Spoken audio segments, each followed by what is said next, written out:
In today's video, I am going to teach you how to make large ball fireworks in Minecraft 26.1.2. To make this firework, you will need a few simple materials. First, gather 1 gunpowder, 1 fire charge, and 1 dye for the firework star. Then also prepare 1 paper, and between 1 and 3 more pieces of gunpowder for the rocket itself. The dye you choose will determine the main color of the explosion, so you can pick any color you want depending on the effect you are trying to create. Once you have all of your materials ready, go to a crafting table and open the crafting interface.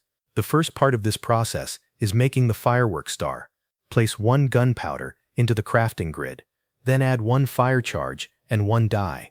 This recipe creates a large ball firework star. The fire charge is the ingredient that changes the explosion shape into a large ball, which is what gives this firework its bigger rounded burst in the sky. After the large ball firework star is crafted, keep using the crafting table so you can make the rocket. Place 1 paper into the grid. Then add the large ball firework star you just made.